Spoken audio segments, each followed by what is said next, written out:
השיר. אומנים שרים שירי נופלים.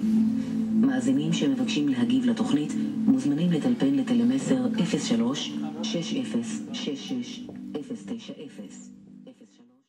בצבא הפסקתי לנגן. כשחזרתי מהצבא לא יכולתי להמשיך לנגן, כי בחצוצרה יש מה שנקרא, יש בשפתיים מערכת שירים שלוקח תקופה מאוד ארוכה לבנות אותם, והיה לי קשה לחזור, והרמתי ידיים באיזשהו שלב, וזהו.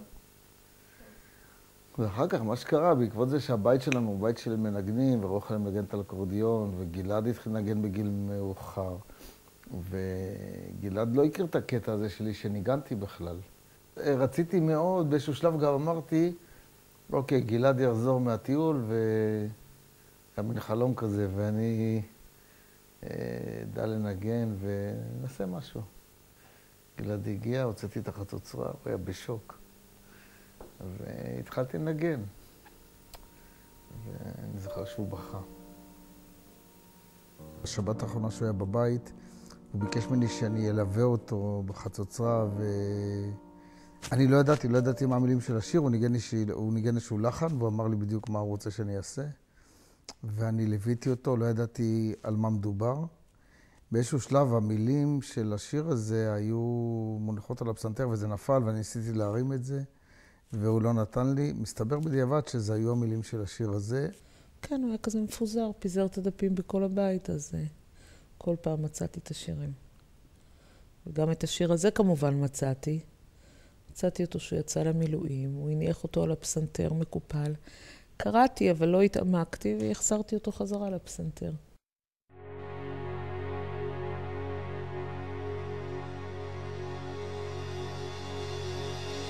עוד כמה שעות לחצת הגבול, נראים בטות. עוד כמה שעות נחצה את הגבול, נרעום בתותחים, נהרוס את השבילים. עוד כמה ימים נשתולל על המיטה, נחצה את הגבולות, נוריד את המסכות. עוד כמה שעות נדהר במרחבים, תשוקה ולהט בליבנו, האויב לפנינו. עוד כמה שעות נצעק, נזיע, נשתולל, לא נחשוב על חברים, נשבור את הכלים. עוד כמה שעות, עוד כמה ימים. עברו כמה שעות, נותרו רק עוד שניות. מי ילחץ ראשון, מי יחרוץ כאן גורלות. השניות נעצרות, המחשבות משתתקות. עוד כמה ימים אריץ את הסרט לאחור, נדבר על המקרים, לחשוף את הפרטים. איך הגעתי אלייך להשתולל למיטה. ועל אחד שיהיה עמוק באדמה.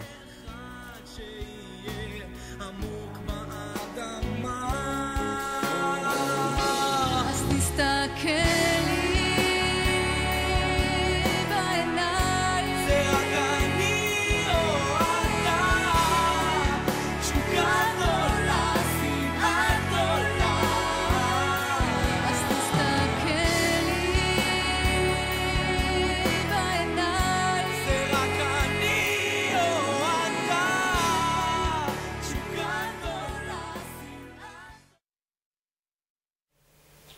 אם היה לך עוד כמה שעות עם גלעד, מה היית עושה איתו? וואו. אם עכשיו הייתי יודע שיש לי עוד כמה שעות, או אם פשוט מדבר איתו. אין משהו אחר, מדבר, הוא שלם, מנגן עוד על הפסנתר, והיינו שרים ביחד, למרות שהוא טוען שאני לא יודע לשיר, אבל הוא יסתדר עם זה. מה הייתי עושה איתו? מנסה לשכנע אותו לא ללכת למלחמה. והם יושבים ומדברים, ואולי גם היינו מנגנים ביחד. שחק בפלייסטיישן.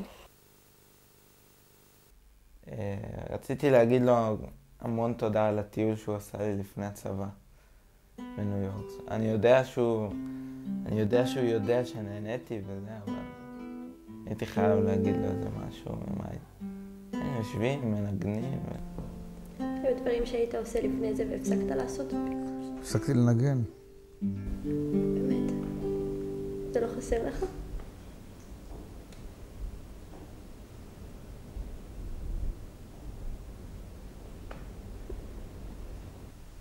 חסר.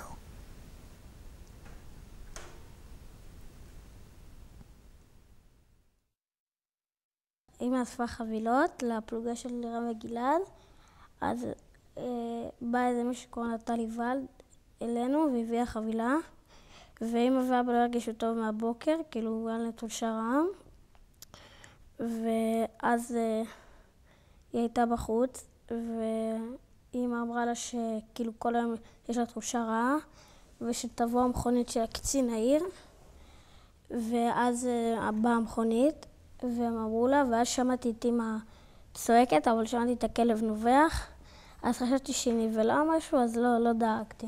אבל אז גם אבא יצא ונבהל, ואז אני יצאתי ושאלתי אותם מה קרה, הם קצת גמגמו, אבל כאילו בסוף הם אמרו לי שגלעד.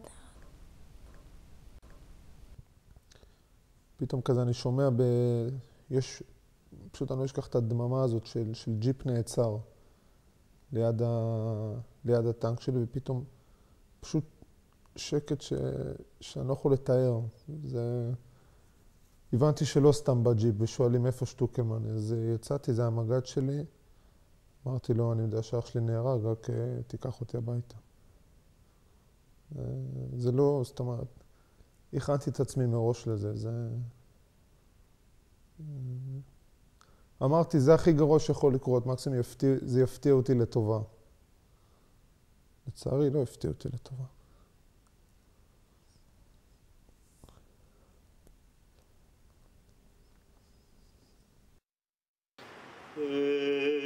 למלא רחמים,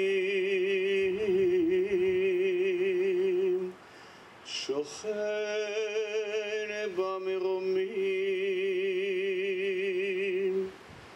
המצא מנוחה נכונה. מי שהכי מפתיע זה יאיר. הוא בלי להיות איתנו בכל השיחות עם הפסיכולוגים והיועצים, הוא יודע הכי טוב מה צריך לעשות ואיך צריך לעשות, מכיוון שהוא איתי בבית כל היום. אז הוא ממש מסתובב אחריי, כל הזמן בודק לי את העיניים ושואל אותי, אמא, את בוכה? אמא, את בוכה? בואי, אני אחבק אותך, אני אתן לך אנרגיות. הוא הכי הכי רגיש מכולם. מה אתה חושב שהשיר אומר?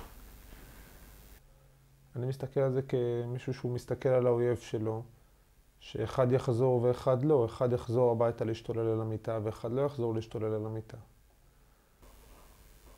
על מלחמה, והוא כתב את זה לוורדה, חברה. זה היה בטלפון. הוא כבר נכנס פנימה לקו, והוא יצא לפני שהוא נכנס שוב פעם בפעם השנייה, שבה הוא כבר לא, ממנה הוא לא חזר. ושאלתי אותו מה קורה שם, וזה אמר לי, בלגן, תכלס, אנחנו מכסחים אותם.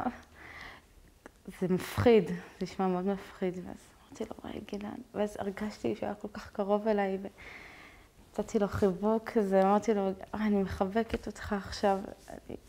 אז אמר לי, וואי, איך אני אוהב שאת מחבקת אותי, וממש התחבקנו ככה דרך הטלפון, הרגשנו כל כך קרובים פיזית.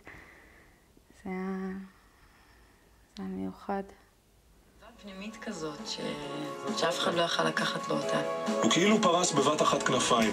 הילד הקטן מתמרת, היישוב הקהילתי הקטנטן שליד נצרת, טייל פתאום כמו בן בית ברחובות פריז. הכיר כל סמטה בניו יורק. ביקר בפאבים האופנתיים ביוהנסבורג. אריק. נעים מאוד, מיכה. היי מיכה, משה. צלצלתי לחברים, אמרתי, תגידו, גלעד כתב את השיר הזה? כי זה לא נראה לי הגיוני. באמת? כן, כי אז הוא אומר לי, כי לא מצאנו אותו. אז החבר אומר, אם זה פעם ואם זה ניו יורק, אז גלעד כתב. שזה שיר שהוא כתב. הגיע אליך השיר הזה איכשהו? ראית אותו? כן, ראיתי את זה. זה הושמע גם הרבה עכשיו בתקשורת. את השיר הזה הוא כתב שבוע לפני שהוא נהרג. ומי גר פה? פה זה בית שאני בניתי לילדים שלי. באמת? כן, ואלירן, שהוא אח של גלעד הבכור, גר פה בזמנו, ולאחרונה גר פה גלעד, והיום, בינתיים זה רגע עכשיו. שבוע אחרי כמה ימים אחרי שהשיר הושמע, במקרה לגמרי. סתם, אני נכנסתי פה וחיטטתי פה במדף, ואני מוצא, הדף הראשון שאני נוגע בו, אני מוצא את הדף הזה, את השיר הזה, ואני הופך, ואני קורא, ואני רואה איך שזה כתוב, אתה תכף תראה, נראה... כן. נראה שהוא שיכור לגמרי. ואין לי ספק שהוא חזר מהפאב והוא הלך באלכסון, והסיפור הזה שיותר לדעתי הוא אמיתי. כן. והוא נכנס לחדר והוא ישב וכתב את השיר הזה. כן. שמענו את זה, התקשרה אלינו אחת האורחות מגלי צה"ל, כן. 5 דקות לפני שהשמיעו אותו. כן. לפני שהשמיעו אותו, והם אמרו, עכשיו ישמיעו את השיר הפעם, לא ידענו שזה השיר הזה, והשמיע לנו דרך הטלפון, ואני ורוחל בכינו. מה זה? נורא שמחנו. מיכה הסתובב יומיים, קורן. אמרתי, אתה קורן כאילו שנולדה לנו בת. ככה אמרתי לו. חוץ מזה שאני יכול להגיד לך שאנשים אוהבים אותו, תשמע, אוהבים אותו. מתקרב אל ג'והנה והיא עושה לי מבט חמוץ, פתאום סילביה מפתה אותי, אז אנג'לה קוראת לי, רוצה שאראה אותה מתנשקת עם ג'ודי. אוי, סילביה כבר עם מישהו אחר, ג'ון נצמד ומביע עניין. לא תודה, אני לא מהסוג הזה. או ובוא, סורי, חשבתי שאתה בחור מגוון. והכל קורה שם בפאב בשכונתי, שדרה שביעית רחוב 42, זה פאב עולמי. כן, הכל קורה שם בפאב בשכונתי, שדרה שביעית רחוב 42, זה פאב עולמי.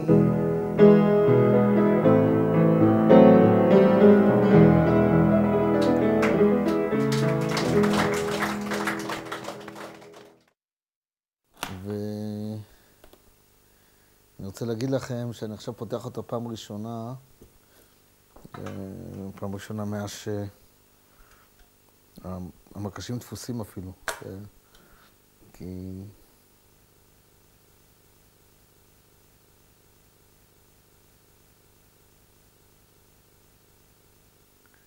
זה בסדר, אבל לא יודע, אין לי מוטיבציה לזה. זהו.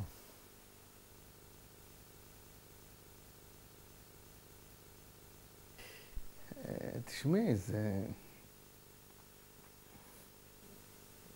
חזרה זה כלי שהוא סולו, אבל זה נורא יפה שמנגנים עם ליווי.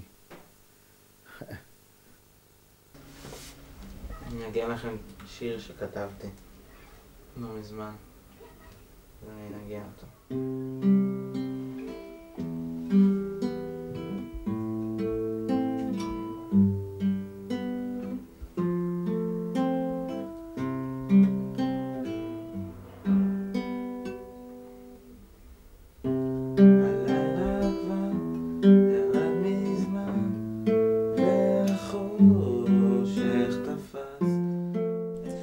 אצלנו כל מפגש משפחתי נהפך בסוף לערב שירה. אתם אף פעם לא הייתם אצלנו ככה? לא? אתם לא החלק המזמר של המשפחה. תמיד זה הסתיים אצלנו בשירה. היום החדר מיותם, הפסנתר מיותם. זה השתנה, אתם כבר לא עושים את זה יותר? מה פתאום, גם מיכה לא מנגן, אף אחד לא מנגן. רק ירדן מנגן היום. ירדן, התרפיה שלו זה המון המון המון נגינה. הוא יושב שעות בחדר, מנגן ובוכה.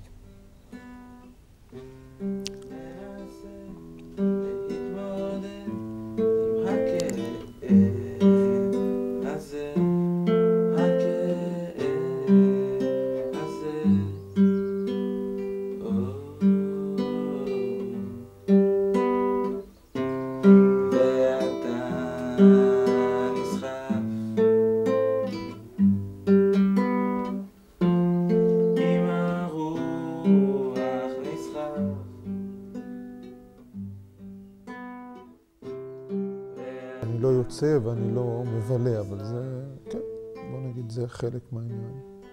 עורך חדשות לא מעניין אותי. זהו, בגדול. לא משהו, חוץ מזה לא שיניתי, זאת אומרת, זה שאני לא יוצא לבלות או לא זה כי אני לא מרגיש שאני יכול לשמוח, יכול ליהנות. יכול ליהנות, אבל את יודעת, הכל זה עם משהו בצד. את רואה הקבר שלו לפעמים? לא, עוד לא הייתי אף פעם. אני לא הייתי, מיכה הולך הרבה, ירדן הולך מדי פעם, אתמול אפילו הוא הלך עם אורית, אלירן גם לא הולך וגם אני לא הולכת, לא. זה, אני חושבת, זה חלק מההשלמה. ללכת לקבר, אז אני לא הולכת. מה גם שאני יודעת שאין שם הרבה ממנו.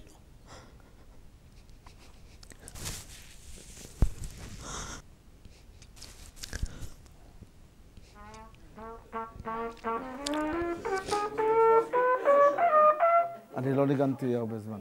אני חושב שהייתי מנגן גלעד הכי הרבה זה... זה פתוח. לא הכי הרבה, בין השירים זה את... חלון לים התיכון של פוליקר. אז אני אתחיל ואתם תכזה. אני מתחיל, אתם כנסו אליי כל אחד. אני זוכר.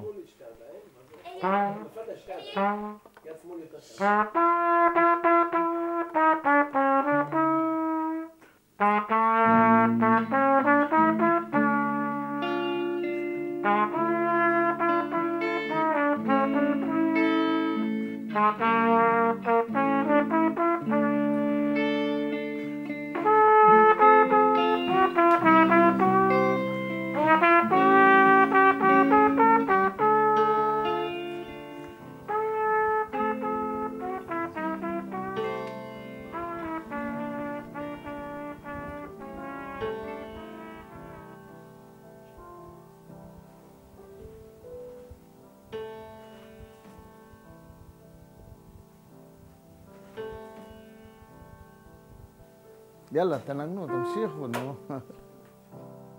תכף אני ארצה שתלכו מפה, שאוכל כבר ליפול בשקט.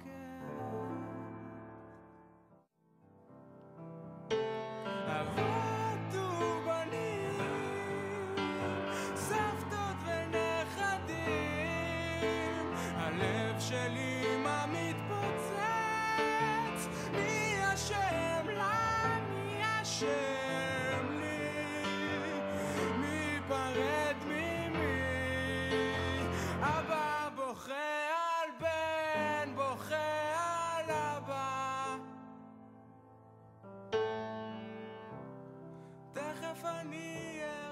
שתלכו